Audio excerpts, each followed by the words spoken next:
Bonjour et bienvenue dans Et tu fais quoi dans la vie, l'émission qui part à la rencontre de celles et ceux qui nous dévoilent les coulisses de leur métier. Et pour l'épisode du jour, on reçoit Céline. Hello Céline. Bonjour Flavie. Merci d'être là. Est-ce que tu peux te présenter s'il te plaît en quelques mots et nous dire qui tu es ? Oui, alors je m'appelle Céline, j'ai 31 ans, je suis maman aussi. Je viens du Beaujolais. Alors puis une pure souche. Sinon, je suis quelqu'un qui aime beaucoup la vie, très sociable, mais aussi très timide. Je le cache beaucoup derrière mes rires et mon humour un peu, qui peut être parfois gênant. Mais sinon, je suis quelqu'un qui est hyper passionné. Je ne sais pas vivre autrement que passionnément. Super, ça donne envie de te connaître. Est-ce que tu peux nous dire ce que tu fais dans la vie ? Oui, alors je suis gérante d'un salon de coiffure. Et je dis gérante et pas coiffeuse parce que tu vas le comprendre plus tard. Il y a plein de casquettes différentes là-dedans.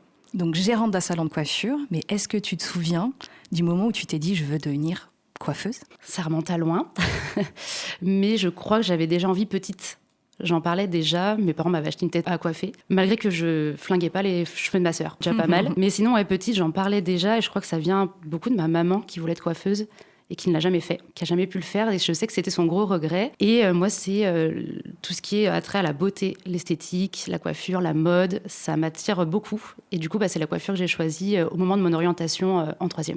Donc déjà en 3e, tu savais déjà ce que tu voulais faire ? Là, c'était sûr. Ok. Est-ce que tu peux nous raconter justement ton parcours, si on revient un petit peu en arrière ? Qu'est-ce qui t'a donné envie de faire ce métier ? Tu nous l'as dit un petit peu. Et comment tu en es arrivée là ? Alors j'étais pas quelqu'un qui était très scolaire. La scolarité classique, c'était pas trop pour moi. Bien que ça veut pas dire qu'on est bête, faut bien se le dire. C'est juste que je suis quelqu'un qui ne sait pas rester en place. Donc assise à un bureau, faire des grandes études, c'était pas du tout pour moi. Donc j'avais besoin de bouger. Donc du coup, de partir plus vers du professionnel, c'était beaucoup plus intéressant. Et donc la coiffure, là où pour moi c'est intéressant, parce que j'ai un cerveau qui fuse à 100 à l'heure et qui pense à 1000 idées à la fois, parler à ma cliente et me concentrer sur ma technique en même temps, c'était parfait. Toujours faire plusieurs choses à la fois, c'est impeccable. Et du coup, je me suis orientée, donc je suis partie à Lyon faire mon CAP. Et après, j'ai fait mon brevet professionnel sur Villefranche. Donc là, j'étais en apprentissage, qui a duré 2 ans. Alors, j'ai arrêté la coiffure après mon brevet. J'ai pas croisé les bonnes personnes. Et du coup, je suis partie bosser à Intermarché. Rien à voir.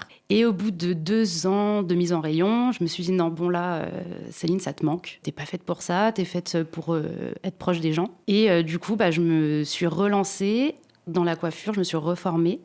Et après, j'ai lancé mon propre salon à 26 ans. Ça fait 5 ans que mon salon est ouvert. Donc malgré la mauvaise expérience, tu savais quand même ce qui était bon pour toi. Tout à fait. Et donc tu as pu directement, par contre, tu es rentrée dans la vie active en étant chef d'entreprise. J'ai d'abord fait 3 ans chez une patronne qui, elle, m'a redonné, pas goût au métier, mais m'a relancée en tout cas dedans. Ouais. Donc j'étais salariée pendant 3 ans. Entreprendre, c'était plus fait pour moi ensuite. Je ne voulais pas rester salariée, dû à ma mauvaise expérience aussi. Et je pense qu'au bout d'un moment, sans me lancer des fleurs, mais chaque bon coiffeur a envie de bosser pour lui. C'est plus gratifiant. Et c'est vrai que, a priori, tout le monde est déjà allé chez le coiffeur au moins une fois dans sa vie. On connaît tous l'expérience client, mais pas forcément les coulisses de votre métier. Est-ce que tu peux nous donner un aperçu du vrai quotidien, de la vraie vie d'un salon, à travers une journée ou une semaine type ? Ah oui, alors c'est pas que couper des cheveux. Ça va plus loin que ça. On a plein de casquettes différentes, d'où, quand je disais gérante de salon de coiffure et pas que coiffeuse. Tu gères un salon, tu as la casquette de coiffeuse typique. Tu as aussi tout ce qui est comptabilité, parce que faut bien faire tourner le salon et sans la compta, ça marche pas. Aujourd'hui, tu as aussi le côté très psychologue avec ses clients, qui est un côté hyper intéressant d'ailleurs. Maintenant, tu as les réseaux sociaux. Donc, il faut savoir aussi gérer ses réseaux, pas se la jouer influenceuse, mais un peu, en fait, parce qu'il faut savoir se filmer, il faut savoir monter des vidéos et gérer ses réseaux sociaux tous les jours, quoi. Et il y a aussi le ménage qu'on fait tout le temps. Donc, en soi, je rentre au salon, je prépare ma journée, j'accueille mes clients. Entre chaque client, il y a du ménage. Le soir, il y a la comptabilité, mes réseaux sociaux, répondre aux messages des gens. Donc, on a un métier qui a vraiment une multitude de casquettes et c'est ça qui est hyper intéressant. On a plein de choses à faire. Ok, donc en effet, c'est hyper complet. Tous les jours. C'est pas forcément la même journée chaque jour. Non, ça change tout le temps. En fait, ça peut que changer puisqu'on rencontre tous les jours des genres différents, des personnes différentes. Donc, du coup, forcément, les journées ne se ressemblent pas. Moi, j'ai l'habitude des salons de coiffure. T'aimes bien ça ? Les salons, il y a ceux qui sont, entre guillemets, forts en couleurs, ceux qui gèrent les franges, ceux qui sont parfaits en brushing. Est-ce que chaque coiffeur a son super pouvoir ou est-ce qu'il faut être finalement très généraliste ? Ça a beaucoup changé aujourd'hui. À l'époque, il y a 10 ans, on t'aurait dit faut savoir tout faire, tout, de A à Z. Aujourd'hui, il faut toujours savoir tout faire, mais avoir son domaine de prédilection, c'est encore plus intéressant. Aujourd'hui, je pense qu'un coiffeur, il doit avoir son expertise. Donc soit il va être expert en coupe, expert en morphologie, expert en balayage, expert en coloration, en brushing. Moi, je me suis expertisée dans le balayage. Dans le balayage et la colorimétrie, la transformation capillaire. Donc, on pousse vraiment plus loin. Le fait d'avoir son domaine, on est beaucoup plus pointu dans son métier. Donc, du coup, les clients, quand ils viennent chez toi, ils savent pourquoi. Ils viennent pas juste parce que tu es le coiffeur du village. Mais du coup, maintenant, on arrive à toucher une clientèle qui vient de beaucoup plus loin, juste parce que moi, je vais aller chez Céline parce que elle est experte en balayage, je le vois sur ses réseaux sociaux, on en parle autour de moi. Et du coup, c'est chez elle que je vais aller pour faire mon balayage. Oui, puis ça t'amène finalement une clientèle qui répond aussi à tes désirs à toi. Exact. Il faut que ce soit complet, mais avoir son domaine, c'est quand même plus intéressant. Ok, et toi, du coup, c'est balayage et couleur. Exactement. C'est vrai qu'on assiste aujourd'hui au retour en force des métiers manuels, à l'instar des chefs il y a quelques années. Je trouve que les coiffeurs deviennent très tendance, notamment sur les réseaux sociaux. Tu en as parlé un petit peu. Est-ce que toi, tu le sens? Et qu'est-ce que cette visibilité change réellement dans votre quotidien, dans votre métier? Les réseaux sociaux, ça change tout. Dans notre métier aujourd'hui, c'est notre publicité. À l'époque, on faisait des tracts, des pubs dans les journaux, etc. Aujourd'hui, il faut alimenter ces réseaux tous les jours. C'est la nouvelle pub. Les réseaux amènent des clients beaucoup plus loin. On arrive à toucher beaucoup plus de monde. J'avais arrêté pendant un temps mes réseaux parce que j'y arrivais plus. C'est vraiment très prenant. Ça prend un temps fou parce qu'il faut tourner ta vidéo, monter ta vidéo. Donc, en général, ça arrive le soir après le travail. Donc, en fait, même si je finis le boulot à 19h, de 19h à 20h, je vais monter une vidéo, créer mon texte, faire des stories quotidiennes. Et le fait d'avoir arrêté, alors j'avais toujours ma clientèle, mais j'avais plus de nouveaux clients qui venaient à moi. Et là, j'ai repris. Et grâce à ça, j'ai pu attirer de nouvelles clientèles. J'ai de nouveau des messages, de nouveaux clients au salon. Et je touche beaucoup plus de monde grâce à ça. Donc c'est un vrai travail à part entière, c'est un nouveau métier, et pour autant c'est pareil, c'est une nouvelle casquette qu'il faut que vous maîtrisiez. C'est une nouvelle casquette et les grands coiffeurs que l'on voit, qui ont beaucoup de visibilité, très souvent ils ont même quelqu'un qui travaille pour eux, pour ça. C'est vraiment devenu le nouveau salarié du salon, le community manager, celui qui s'occupe de tes réseaux, mais nous, petits coiffeurs, on n'a pas forcément le moyen d'avoir quelqu'un qui travaille pour nous, pour gérer tous nos réseaux tous les jours. Donc du coup, nous, on doit le faire nous-mêmes, quoi. Et toi, t'as vraiment senti l'avant-après? Ah oui, ça n'a rien à voir. J'ai pu toucher tout de suite une nouvelle clientèle. Et grâce à ça, mon salon de coiffure a marché directement. Sans les réseaux, je pense que mon salon aurait mis beaucoup plus longtemps à se lancer. Et au-delà de la visibilité, est-ce que tu trouves que justement, il y a un petit peu une fame autour du métier de coiffeur? Il y a justement un peu cette nouvelle envie de devenir coiffeur, comme l'étaient les chefs il y a quelques années. C'était des métiers manuels qui n'étaient pas forcément prisés. Est-ce que tu le sens, ça, sur la nouvelle génération? Ah, mais sur les réseaux sociaux, les coiffeurs, mais c'est devenu les nouvelles stars des réseaux. C'est impressionnant à voir. On a pu faire évoluer notre métier, mais aussi montrer aux gens qu'on n'est pas juste coiffeur, que ça va au-delà de ça. Donc je trouve que grâce au réseau, les gens ont une meilleure image de notre métier. Céline, je me demandais aussi s'il y avait des clichés sur le métier de coiffeur que tu aimerais définitivement abolir. Oui. Il y en a 2 de clichés, et c'est vraiment des clichés où je n'en peux plus. C'est le cliché de la coiffeuse commère. Ça, il est temps que ça s'arrête. Parce qu'on nous voit toujours, forcément, dans coiffeuse, on sait beaucoup de choses. Donc la coiffeuse commère qui, quand la cliente rentre, raconte quelque chose de sa vie privée, on dit « Ok, d'accord, c'est super ». La cliente repart, une nouvelle cliente arrive et qu'on dit « Oh, tu sais pas ce qu'elle a dit, Gertrude ?» Ça, c'est non. Les potins ne partent pas de chez toi. Exactement. En tout cas, chez moi, tout ce que tu dis, ça reste au salon, ça ne sort pas. Et je trouve que c'est hyper important pour le lien social avec nos clients. C'est vraiment une relation de confiance. Donc ça, c'est terminé, l'e-commerce. Et sinon, le cliché du « t'es juste coiffeuse ». Donc en clair, ça veut dire les coiffeuses, quoi, les bébêtes. Je mettais vraiment un point d'honneur pour que ça s'arrête. À l'époque, même des proches à moi, quand je disais une bêtise et qu'on me dise « Ouais, mais elle est juste coiffeuse, quoi ». C'est hyper dévalorisant. Enfin, c'est pas parce que je suis coiffeuse, le sois belle et tais-toi, ça marche plus aujourd'hui. Et j'avais beau l'expliquer aux gens en me disant c'est pas parce que je suis coiffeuse que je suis bête. Et ça, au bout d'un moment, les gens se réveillent un peu en disant bah oui, elle est comme les autres en fait. Quand j'ai mes clientes qui rentrent au salon, on crée vraiment un lien avec les gens. Donc il y a tout un lien émotionnel déjà. On parle de beaucoup de choses. On peut avoir des conversations ultra profondes.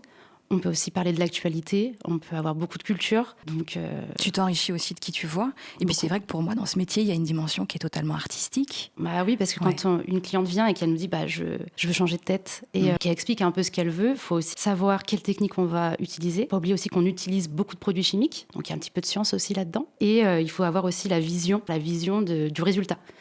Et est-ce que tu aurais une anecdote à nous raconter qui a marqué ta carrière, un moment où tu t'es vraiment dit « j'adore vraiment mon métier, c'est vraiment fait pour moi ». Ah oui, l'anecdote, c'est une cliente qui était venue au salon et elle était mais vraiment mal en point. Elle était dans un moment de sa vie où il y avait un gros tournant et qui était vraiment négatif. Donc elle s'est posée sur mon fauteuil et elle me dit là maintenant, faut que je change de tête. Et elle s'est mise à pleurer. Et là, je me suis dit, ok, là, il y a un problème très profond, va falloir prendre soin d'elle. Et je crois que c'est un des moments que j'ai préférés avec elle, parce que j'ai pris soin de sa tête, mais aussi soin d'elle physiquement. Donc, on a complètement changé son style. Et à la fin, au moment du reveal, elle s'est remise à pleurer. Et là, je me suis dit, oh mince, ça va pas, quoi. Et en fait, elle s'est mise à pleurer, elle m'a pris dans ses bras, et elle me dit, mais merci, j'ai pu tout te dire, ça m'a fait du bien. Et j'ai repris confiance en moi, et maintenant, c'est bon, je suis prête à affronter les épreuves, quoi. Et là, je me suis dit, ok, d'accord, c'est bien plus que de la coiffure, justement. Et c'est ça qui est beau dans ce métier, et c'est pour ça que je le fais tous les jours. C'est trop bien. Est-ce que tu as une autre anecdote à nous partager ? Qui est un peu moins, qui est plus négative là par contre. Les clientes qui viennent et qui mentent sur leur passé capillaire. Alors à cette époque-là, ça m'était arrivé, mais j'étais pas encore dans mon salon, j'étais salariée à cette époque. Et j'avais une cliente qui rentre, que je ne connaissais pas, et qui me dit je veux devenir toute blonde. Et moi je dis je le sens pas à son cheveu, il y a quelque chose qui va pas. Et je dis mais vous êtes sûre que vous avez rien fait avant ? Non, j'ai rien fait. Donc je dis je suis pas du tout partisante à effectuer un quelconque changement sur son cheveu. Et à l'époque, une ancienne patronne me dit si Céline, tu vas le faire quand même. Donc je m'attelle avec une autre collègue faire son changement, donc des mèches. Au moment de rincer, tous ses cheveux tombent dans le bac. Waouh. Le pire moment de ma carrière, où là je me dis maintenant il va falloir lui dire. La cliente qui réagit pas, je me dis il y a vraiment un truc qui va pas. Et en fait là elle me dit oui en fait il faut que je vous dise j'avais fait 2 décolorations chez moi, produits de supermarché, et une recoloration. Et en fait, elle nous a avoué qu'elle nous avait menti parce qu'elle voulait tellement redevenir blonde qu'elle s'est dit coûte que coûte, peu importe ce qui se passe, je mens et puis on verra. Poker, ok. Et donc du coup maintenant je préviens beaucoup mes clientes en disant ne me mentez pas s'il vous plaît, dans tous les cas on va le savoir, il vaut mieux le savoir avant qu'après. Le message est passé. Le message dire la vérité à son coiffeur, toujours. Oh que oui, c'est vraiment hyper important, je tiens à le souligner. On note aussi depuis quelques temps, je trouve un vrai retour au naturel, que ce soit les colorations végétales, les soins des boucles, l'attention à la composition des produits, même à certains lissages dont on a entendu parler. On sent que le secteur change vite quand même sur ces sujets-là. C'est quoi selon toi les nouveaux enjeux pour les coiffeurs aujourd'hui ? Comment tu vois évoluer ton métier ? C'est vrai qu'on a un gros retour au naturel, mais il n'est pas si évident que ça. En réalité, alors le gros changement, c'est les boucles. Ça, c'est incroyable. Je suis trop contente que les femmes assument leurs boucles. Enfin, moi, à l'époque, au lycée, j'étais folle quand je voyais mes copines qui se lissaient les cheveux, qui bousillaient leurs cheveux. Ils n'avaient plus de boucles, elles n'avaient plus rien. Et là, aujourd'hui, on a un vrai retour en force des boucles. Et d'ailleurs, il faut savoir que quand on est en école de coiffure, on n'apprend pas à coiffer sur les boucles. On n'apprend pas à couper les cheveux bouclés. On n'apprend que sur du lisse. Donc moi, il n'y a pas longtemps, je me suis formée sur la boucle avec une grande coiffeuse qui est spécialisée là-dedans. Je suis trop contente de pouvoir enfin mettre ça en place. Donc il y a pour mes curly une prestation, mais juste pour elle. Donc là-dessus, on peut évoluer. Par contre, le plus compliqué, ça va être le retour au naturel avec les produits. Ça, c'est le plus difficile parce que beaucoup de clientes maintenant recherchent des produits 100% clean. Et il y a beaucoup de marques qui se revendiquent clean, mais en fait qui ne le sont pas. Et j'ai quelques clientes qui regardent tous les ingrédients. Et en fait, on se rend compte qu'il y a peut-être 2 shampoings sur le marché qui est clean. Et justement, par rapport aux attentes des clients et au respect de l'environnement, et votre rôle de pro à vous pour rassurer et accompagner, vous faites comment ? Alors moi, je cache rien à mes clientes. Je cache rien. Mes produits, de toute façon, il y a les ingrédients dessus. Donc, je vais pas leur dire oui, c'est 100% clean si ça ne l'est pas. On va compter sur nos marques partenaires pour qu'ils puissent élaborer des nouveaux produits 100% naturels. Mais ce que je dis toujours à mes clientes, 100% clean, cheveux naturels, oui. 100% clean, cheveux transformés chimiquement, ça marche pas. Cheveux transformés chimiquement veut dire shampoing aussi, mais chimique veut pas dire négatif. Ça veut juste dire que la technologie, elle est poussée plus loin. Un cheveu qui est transformé chimiquement, il a besoin de nutriments beaucoup plus poussé pour que le cheveu soit bien nourri, bien brillant, qu'il soit pas cassant. Et ça ne marche pas avec un produit 100% naturel, malheureusement. En tout cas, pas encore. Et si tu pouvais changer une seule chose à ton métier pour améliorer la vie des coiffeurs et des coiffeuses, ce serait quoi ? Alors, ça n'a rien à voir avec le métier en lui-même, ni mes clients. Je dirais plutôt le soutien entre coiffeurs. La solidarité entre coiffeurs ? Oh que oui. Elle n'existe pas ? Elle commence. Ah, Commence tout juste. c'est vrai, c'est nouveau. Ouais, parce qu'avant, on se tirait dans les pattes. Je trouve ça terrible. Parce qu'on aime tous ce métier, on est tous passionnés pour la plupart de ce métier. Et d'aller tirer sur le coiffeur voisin parce que c'est notre concurrent, entre guillemets, je trouve que c'est pas bienveillant. On a un élan un peu de solidarité, ça commence tout juste, mais c'est pas encore de partout. Et souvent, tu vas voir de la solidarité entre coiffeurs, mais un peu plus loin, comme ça. Mais le voisin à côté, non, on n'en parle pas. Et je trouve ça dommage. Parce que pour moi, on n'est pas concurrents, mais on est plutôt tous collègues, en fait. Ça veut dire que naturellement, un coiffeur ne va pas recommander un autre coiffeur. Ah, mais c'est un métier à part, la coiffure. C'est vraiment spécial. Entre nous, je trouve ça dommage qu'on ne s'aime pas. Mais on va vers le positif là-dessus. Mais du coup, il faut que ça bouge encore un peu. Moi, je trouve que c'est important quand même. Parce que dans les villages, on est quand même beaucoup de salons en étant tout seul. C'est difficile dans les villages d'avoir un salon de coiffure avec 4 coiffeurs. Et en étant seul... je trouve que c'est intéressant de parler avec d'autres coiffeurs pour nous faire évoluer, pour nous aider aussi, parce que des fois, on reste humain et on ne sait pas tout, on n'est pas une encyclopédie. Des fois, on a des doutes. Et du coup, le fait de s'entraider, pour moi, c'est intéressant. Au lieu d'aller dire, elle, à côté, c'est pas bien ce qu'elle fait. On a déjà parlé un petit peu du côté psy du coiffeur, la dimension du lieu social pour le salon, du côté polyvalence aussi de votre métier. Est-ce qu'il y a d'autres qualités essentielles, selon toi, d'un bon coiffeur ? Un coiffeur, il doit être à l'écoute, vraiment à l'écoute. Il doit être un conseiller aussi. Alors, c'est pas non plus un conseiller de vie. On n'est pas coach de vie, quoique des fois, on pourrait un peu mélanger un peu tout ça. Mais un bon coiffeur, il est à l'écoute de sa cliente. Plus tu es à l'écoute de ta cliente, plus tu as un résultat qui fait waouh à la fin. Et pour terminer, je te propose un petit jeu, des questions en vrac à compléter. Je te laisse donc finir mes phrases. C'est parti ? Tu sais que tu es coiffeuse quand ? Quand tu connais tous les potins de ton quartier. On sait tout, mais rien ne sort. La coupe mulet, en vrai, c'est... c'est hyper moderne et c'est revenu à la mode, mais pas facile à porter. Ce truc que les clients ne savent pas, mais qu'ils devraient vraiment savoir, c'est que... Le client, il devrait savoir que peu importe ce que tu fais sur ton cheveu, il y a une trace. Et qu'il ne faut pas mentir, du coup, et qu'il ne faut pas mentir. Mais peu importe ce que tu fais, si tu fais la coloration que tu as fait il y a 2 ans, il est toujours sur ton cheveu. Souvent, elles se disent j'ai fait ma coloration il y a 1 an, elle est partie. Ouais, elle est partie physiquement, mais elle est toujours dans ton cheveu. Donc vraiment, faut pas faire n'importe quoi.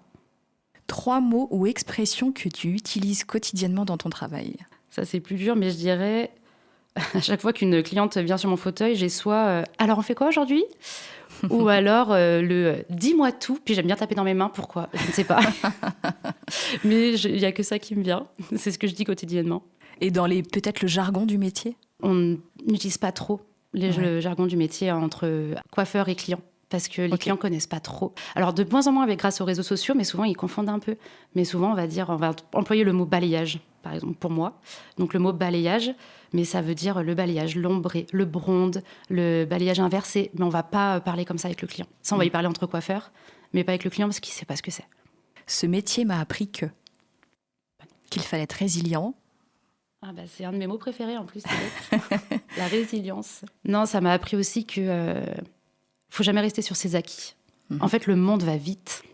Il va très vite. Et les réseaux sociaux vont très vite. Et souvent, le client sait les choses en même temps que nous. Donc, je dirais qu'on ne s'arrête jamais. Et il faut toujours expérimenter de nouvelles choses, toujours se former. Donc, en fait, on apprend tout le temps. On apprend tout le temps. Et enfin, justement, le conseil que tu donnerais à quelqu'un qui veut faire ce métier, ce serait ? Sois sûr. Sois vraiment sûre de toi si tu veux être coiffeuse, parce que si t'aimes faire des tresses à tes copines, ça veut pas dire que t'aimerais être coiffeuse. Parce que c'est beaucoup plus que ça. Il va falloir que tu puisses supporter tous les jours les états d'âme de chaque client. Et alors autant tu peux avoir la super cliente qui vient, qui est hyper joviale, et autant tu peux avoir la cliente quotidienne qui vient et qui à chaque fois peut te plomber le moral et te prendre beaucoup d'énergie. Je dirais que c'est un métier de passion. Si t'es pas passionné, sois pas coiffeur ni coiffeuse. Fais des stages, beaucoup de stages dans le métier pour être sûr. Parce que là, tu vas te rendre compte de la réalité de la vie d'un coiffeur. Tu aimes ton métier ? J'adore. Je suis complètement passionnée par mon métier. C'est une véritable chance que j'ai. Parce que du coup, quand je me lève le matin, j'ai pas l'impression d'aller travailler. Je fais juste ce que j'aime. La vie n'est pas la même quand on se lève et qu'on est heureux. Et du coup, je dis rarement je vais au travail, d'ailleurs. Je dis toujours je vais dans mon salon. Et mon salon, c'est chez moi. C'est très beau, je te propose de terminer là-dessus. Merci Céline pour ce moment, pour ton partage aussi. Merci à toi. Et merci à vous d'avoir écouté Et tu fais quoi dans la vie ? À très vite pour une nouvelle rencontre.